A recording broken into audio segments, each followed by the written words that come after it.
on a vu également que sur les réseaux, tu portais ton regard sur d'autres hommes spirituels qui faisaient des prophéties. Et cette fois, tu n'étais pas d'accord avec ça. On regarde la vidéo, on commente ensuite. D'accord. Je veux qu'il me rencontre, mais c'est Imbra. Oui.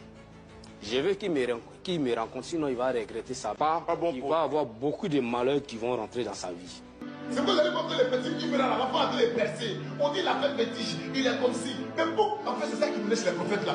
L'enfant, il était dans le trou, les pas prophétiques pour dire que dans 2025 là, il y a un petit qui va sortir de nulle part. Il va s'appeler Imira. Il va faire quelqu'un mousse dans le pays maintenant. C'est là que les prophètes la sortent. Non, il va mourir. Mais qui a dit qu'il va mourir? Alors, on commente un peu la vidéo parce qu'on a reçu effectivement Petit Marteau sur notre plateau et c'est là qu'il a sorti ses propos avec lesquels tu n'es visiblement pas d'accord. La Bible nous demande d'examiner la prophétie. Donc, on peut examiner la prophétie comme le frère l'a dit tout à l'heure. C'est normal d'examiner une prophétie. Tu peux être d'accord comme tu peux ne pas être d'accord. Mais une prophétie, pour l'examiner, il faut voir les faits et les détails. Moi, j'ai horreur d'une chose, et c'est le constat que moi je fais dans ce pays. Dès que quelqu'un monte, que ce soit un artiste, que ce soit un blogueur, c'est là des hommes de Dieu vont sortir pour dire il va mourir, il va faire ceci, voilà ce qui va lui arriver. Parce qu'il y a la mauvaise parole, il y a la mauvaise pensée. Et quand cet homme, moi je ne sais pas qui il est déjà, quand j'ai vu la vie, j'étais tellement irrité. Alors, ça tombe très bien. Alors, nous sommes en ligne avec Petit Marteau. Hein. Allô? Oui, allô? Petit Marteau, bonjour, comment ça va?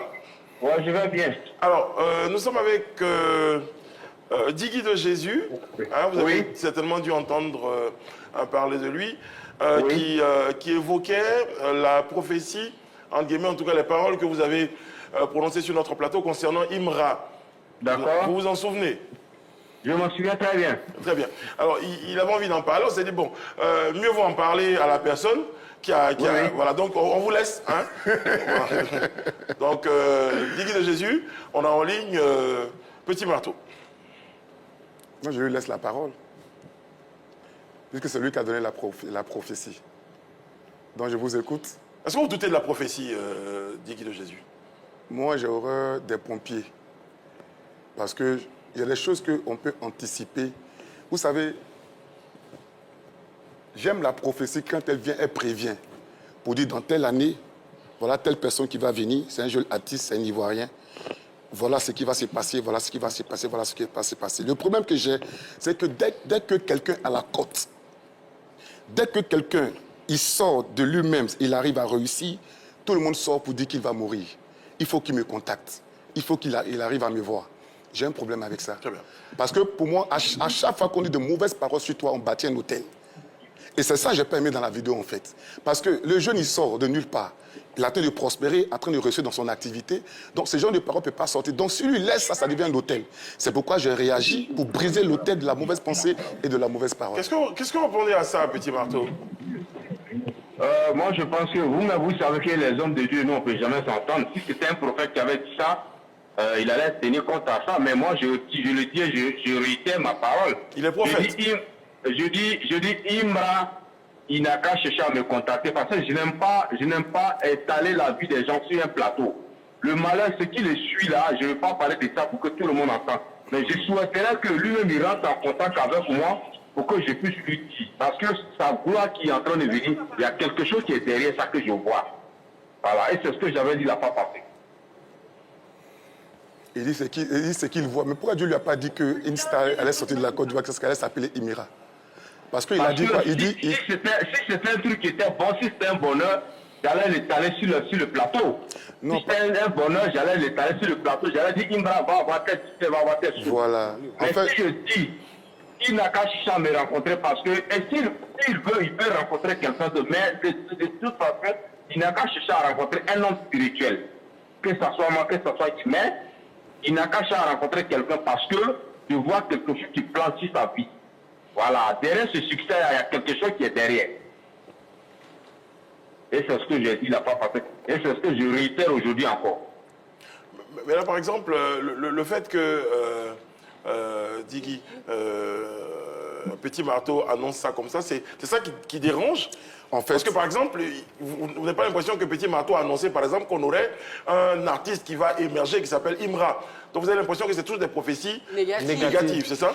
Justement, parce qu'il y a un homme de Dieu qui s'appelle Féa Béni de Dieu qui a dit que la Côte d'Ivoire allait remporter la Coupe d'Afrique. Ça s'est fait. Ça, c'est un prophète. La Côte d'Ivoire a remporté la Coupe d'Afrique.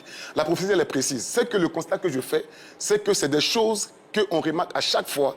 Dès que quelqu'un commence à voir, qu'on appelle ça, de la visibilité, et quand les gens n'ont pas de la visibilité, il veut s'attacher à quelqu'un d'autre pour dire il va mourir, telle chose va lui arriver, pour que la personne, pour qu'on aille vers la personne. C'est ce que je déplore. Je dis que ce genre de truc n'est pas bon, parce que ce n'est pas la première fois que ça arrive.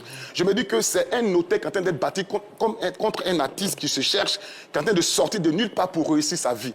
Et j'aurais préféré même qu'il approche Imira.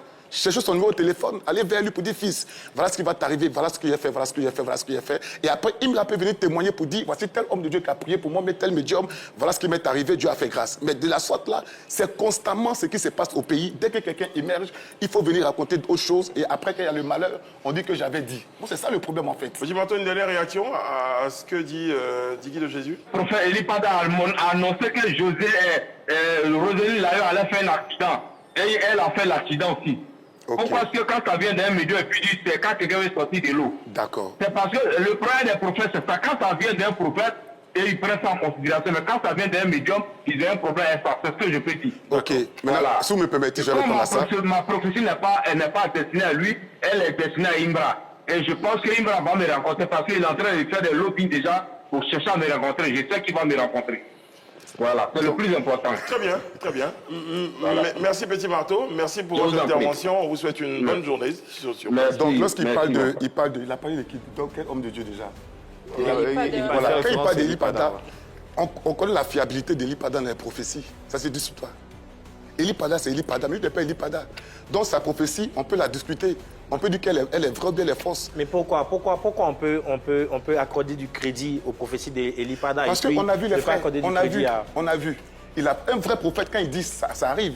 Maintenant, ce qu'il a dit... Bon, lui aussi, il avait dit une fois sur le plateau qu'un artiste, un grand acteur du coupé décalé allait tirer sa révérence. Quand on dit un grand acteur, donne la précision. Il n'a pas donné de précision. Une prophétie, c'est la précision. Okay.